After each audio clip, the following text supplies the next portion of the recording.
Memorising और understanding क्या है, पहले आप ये समझ लीजिए। हम लोग मेमोराइजिंग को क्या बोलते हैं? याद करना। जो बेहतरीन याद करने वाला होता है उसको हम मेमोराइजर बोलते हैं। और मेमोराइजिंग को हम लोग क्या बोलेंगे? Well trained. मेमोराइजर को हम लोग बोलेंगे वेल ट्रेंड। और अंडरस्टैंडिंग क्या होता है? जिसको हम लोग समझ के कोई भी काम करते हैं उसे हम बोलते हैं अंडरस्टैंडिंग। अंडरस्टैंडिंग को हम बोलेंगे वेल एजुकेटेड। Well educated. ये दोनों का मतलब समझ लीजिए। जो याद करने वाला होता है उसे हम कहते हैं वेल ट्रेंड। जो समझ के करता है उसे हम लोग कहते हैं वेल एजुकेटेड। तो इस वीडियो में मैं आपको यही बताने वाला हूं। तो आपके बच्चे पढ़ाई नहीं करते हैं तो वो मतलब उनको ट्रेंड कैसे करना है, तो इस वीडियो में आपको यही बताने वाला। पूरा वीडियो अंत तक जरूर देखिएगा। आपका बच्चा पढ़ाई नहीं करता है। आप सोचते हैं मेरा बेटा पढ़ाई नहीं करता, दूसरे का बच्चा बहुत पढ़ाई करता है, बहुत टॉपर है क्लास का, मेरा बेटा कब पढ़ेगा, कब नहीं पढ़ेगा। तो मैं आपको ये बताऊंगा आपका बच्चा क्यों नहीं पढ़ पा रहा है। आप लोग पूरा दिन उसको मारते रहेंगे, जब भी स्कूल से आया पढ़ाई करो प्रेशर देंगे तो वैसे थोड़ी पढ़ पाएगा। पूरा जिम्मेदारी स्कूल का नहीं होता है। टीचर भी इंसान होते हैं, भगवान नहीं होते। टीचर को 50-100 बच्चे को देखना पड़ता है, सिर्फ एक बच्चे पे फोकस नहीं कर सकते हैं। जब बच्चा आपका स्कूल से आता है तो आपको फोकस करना पड़ेगा। पेरेंट्स आपको क्या करना है, आपको बच्चे को पढ़ाने के लिए उसका मेमोराइजिंग मतलब मेमोराइज दिमाग में याद बात याद रहना बहुत जरूरी है। उसे हम मेमोराइजिंग कहते हैं। तो आपको मैं बताऊंगा आपका बच्चा कैसे पढ़ सकता है और क्लास में टॉप आ सकता है। उसको याद नहीं रहता कुछ भी चीज, जिसकी वजह से आप उसको बहुत मारते रहते हो। उससे क्या होगा? आपका बच्चा सुन्न हो जाएगा, उसका दिमाग काम नहीं करेगा। आप उसको मारेंगे तो एकदम ढीला हो जाएगा, उसको और पढ़ाई करने का मन नहीं करेगा। आपका बच्चा स्कूल से आता है, आप क्या करते हैं? आते ही बोलते हैं पढ़ाई करो पढ़ाई करो, तो मारते रहेंगे उसको। क्या स्कूल में मार्क्स नहीं आते हैं? कभी 5 मार्क्स आ गया, कभी 10 मार्क्स हो गया, आपको उसके मार्क्स से खुश नहीं होते। आप वो चाहते 20 आउट ऑफ 20 आए, पूरा मार्क्स आना चाहिए, बहुत बेहतर लगेगा। तो उसके लिए ना आपको खुद मेहनत करना पड़ेगा। मेहनत कैसे कराओगे? आपका बच्चा स्कूल से आता है तो आप क्या कीजिए, बोले खाने के बाद होमवर्क कर लो। होमवर्क कर लेता है तो आपको उसका बैग में से कैलेंडर निकाल के देखना उसको क्या क्या मिला है, क्या क्या करना चाहिए। जब तक आप खुद ध्यान नहीं देंगे तब तक आपका बच्चा पढ़ने में एक्सपर्ट नहीं बन पाएगा। तो आपको क्या करना है, कैलेंडर में निकाल के देखिए क्या क्या होमवर्क मिला है, वो सब होमवर्क करवा लीजिए। जब होमवर्क कर लेता है तो उसको बोलिए थोड़ा सो जाए, उसके बाद खेल ले। तो शाम को क्या करना है, जब वो आपका बच्चा आता है घर पे तो उसको पहले आपको रीडिंग करवाना है। जैसे कोई भी बुक ले लेंगे, बोलिएगा घर में जोर जोर से पढ़। रीडिंग करने से क्या होता है? वोकेबलरी अच्छा होता है, वोकल कोड अच्छा होता है। क्या है, कोई भी चीज पढ़ते हैं तो आवाज फंसने लगता है, तो अटकते हैं बीच में, जो मतलब स्पेलिंग में कुछ मिस्टेक हो जाता है जिसकी वजह से उसको प्रॉपर प्रोनाउंसिएशन नहीं कर पाता है। तो आपको पहले रीडिंग करवाना है, तो क्या है, बोलने में कम से कम मजबूत बनेगा। जो पूरा बुक जोर जोर से बोलिए, सामने बोलो 1 घंटा जोर जोर से पढ़ो बुक निकाल के, जब वो पढ़ेगा तो उसको बराबर उसका वोकल कोड सही होएगा, जिसके बाद उसके याद करने की क्षमता बढ़ेगी।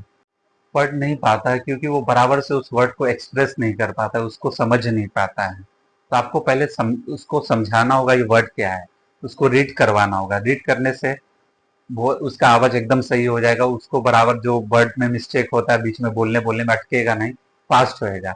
तो उससे क्या करना, उसको याद होएगा। उससे क्या होएगा, रीडिंग करने से उसके दिमाग में कुछ ना कुछ जाएगा। टीचर का काम क्या है? पढ़ाना। टीचर से पढ़ाते उसमें कितने बच्चे को देखेंगे? 50-100 रहते हैं। फोकस किसी आगे वाले बेंचेस पे कर सकते हैं कि आपका बच्चा लास्ट बेंच पे जाके बैठ जाता है, खेलता रहता है, तो उसकी वजह से नहीं होता। तो आपको घर पे फोकस करना होगा, घर में उसको पढ़ाना होगा। पढ़ाने के लिए उसको समझ में आना जरूरी है। जब तक समझ में नहीं आएगा वो कैसे पढ़ेगा? हमको क्या करना है, बच्चे को याद करवाना है ताकि वो मार्क्स पहले मेमोराइजिंग सीखते हैं। याद करने की क्षमता वो होना चाहिए। तो क्या करना, उसको ग्रामर आना बहुत जरूरी है। ग्रामर, जब तक ग्रामर बराबर नहीं आएगा तब तक कोई काम नहीं हो पाएगा। जब तक उसको वर्ड को बोल नहीं पाएगा तब तक वो पढ़ नहीं पाएगा। ग्रामर में क्या क्या आता है? वर्ब आता है, एडजेक्टिव आता है, नाउन आता है, प्रोनाउन आता है, ऐसे बहुत सारे वर्ड्स आते हैं। ग्रामर जब तक अच्छा नहीं होगा तब तक वो पढ़ने में एक्सपर्ट कैसे बनेगा? फिफ्थ क्लास में चला गया, सिक्स में चला गया, जब तक उसको ये चीज सब समझ में नहीं आएगा तो उसको याद कैसे रहेगा? याद करने के लिए ये वर्ब आना जरूरी है, एडजेक्टिव आना चाहिए, नाउन आना चाहिए, प्रोनाउन आना चाहिए। वर्ब किसे कहते हैं? जो एक्शन होता है हम लोग रिपीट करते हैं उसको वर्ब बोलते हैं। नाउन क्या होता है? जगह या किसी आदमी का नाम, उसे हम नाउन कहते हैं। जब तक ये सब सीखेगा नहीं तब तक उसको आएगा नहीं। क्या आता है? आता है, खेलता है, आप उसको मारते रहते हैं, आते सुस्त, दिमाग सुन्न हो जाता है, उसका दिमाग काम नहीं करता है। तो पढ़ाने के लिए आपको क्या करना है? ये सब उसको सिखाना होगा। आता है तो सामने उसको बोलिए जोर से रीड करे, रीड करने से याद होएगा। और आगे क्या करना है मैं बताता हूँ। मैं एक ट्रिक बताऊंगा जिससे आपके बच्चे पढ़ से याद कर सकते हैं, उसको मेमोराइजिंग ताकत अच्छा होएगा, और जो स्टूडेंट्स देख रहे हैं वो भी देख सकते हैं आपको कैसे याद रखना है, बार बार भूल जाते हैं। तो अंत तक जरूर देखिएगा ये वीडियो, ये पढ़ लीजिएगा ये क्या क्या लिखा है। ये डिस्टिंग्विश बिटवीन है, डिस्टिंग्विश बिटवीन क्या कंपेयर कर रहे हैं एक दूसरे से, मेटल्स और नॉन मेटल्स को। मेटल्स क्या होता है? मेटल्स सॉलिड फॉर्म का होता है, नॉन मेटल्स भी सॉलिड और गैसियस फॉर्म में होता है। जब तक ये चीज समझ में नहीं आएगा, जब समझ में रहेगा तो वो अपने आप लिख सकता है। जब तक ये समझ में आ जाएगा, हमको सिर्फ याद नहीं करना है, हमको इसको समझना है। जब समझ में आ जाएगा तो उसको याद करने की भी जरूरत नहीं होगी, वो अपने आप याद कर लेगा ये सब। तो क्या करना है? तो ये देखिए ट्रिक बताता हूँ याद करने का, जिससे वो याद रख सकता है। कोई भी वर्ड पकड़ लेते हैं, जैसे देख लीजिए, metals are in solid form. ये metals are in solid form. तो बच्चे को याद करना है तो इसको याद नहीं होता है, पढ़ नहीं पाता, उसको क्या बोलिएगा? दो अक्षर पकड़ना है। जैसे मेटल्स आर इन, इतना 3 वर्ड याद करे, 10 बार रिपीट करे, 15 बार रिपीट करे, जब तक दिमाग में घुस ना जाए।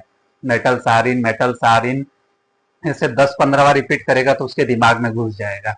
पूरे, अगर पूरे वर्ड एक साथ में बोल पाता है तो सब पूरे वर्ड्स को एक साथ में बोले, metals are in solid form, metals are in solid form. ऐसे 10-15 बार रिपीट करेगा, उसके दिमाग में घुस जाएगा। और नॉन मेटल्स क्या है? Non metals are in solid और gaseous form.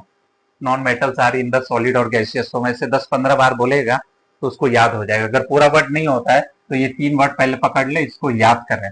Non metals are, non metals are, ऐसे 10 बार बोलेगा तो उसके दिमाग में घुसेगा। तो जब ये याद हो जाए अच्छे से तो उसके बाद बोलना है आगे का इतना वर्ड याद करो। इन द सॉलिड और gaseous form, in the solid और gaseous form, in the solid और गैसियस फॉर्म, ऐसे 10-15 बार बोलेगा तो याद हो जाएगा। और जैसे ये है, metals are heavy in weight, metals भारी होता है वेट में।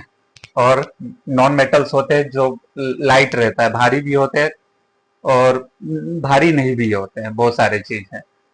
तो जब ये समझ में आ जाएगा तो इसको बोलना है इतना से इतना याद कर, 3 बार 10-15 बार याद करेगा तो उसके दिमाग में वो वर्ड घुस जाएगा, जिसकी वजह से उसको याद हो सकता है। तो इसको ऐसे ही बोलना है, they are heavy in weight, ऐसे 10-15 बार रिपीट करेगा तो उसके दिमाग में घुसेगा।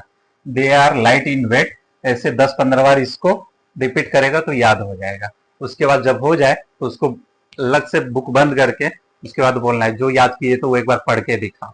जैसे वो याद कर लेगा तो उसके दिमाग में आएगा, मैंने ये शुरुआत में बोला तो उसके दिमाग में घुस चुका रहेगा। उसको हम बोलते हैं अच्छा मेमोराइजर, जो याद कर सके कोई भी चीज। तो याद करने के लिए ये तरीका अपनाइए, 100% वर्क करेगा। हाँ, भूल जाता है तो उसके लिए एक और रास्ता है, सुबह 3 से 6 के बीच में पढ़े। उस समय जो भी याद किया रहता है वो पूरा दिमाग में याद, भूलते नहीं है। जब एग्जाम के टाइम आता है उस समय हम लोग भूलते नहीं है। जो सुबह उठ के एक बार पढ़ लेगा, ये क्या था ये क्या था, एक बार फिर से रिपीट कर लेगा, अगर भूल जाएगा तो स्कूल में जाने के बाद वो भूलेगा नहीं, जो मैंने हाँ ये पढ़ा था। सुबह 3 या 4 बजे उठ के बोलिए पढ़ने के लिए, एकदम परफेक्टली याद रहेगा, कोई दिक्कत नहीं होगा। दोस्तों मेरा वीडियो कैसा लगा? अगर आपको मेरा वीडियो अच्छा लगा होगा तो मेरे चैनल पे जाके सब्सक्राइब कर दीजिएगा, लाइक कर दीजिएगा।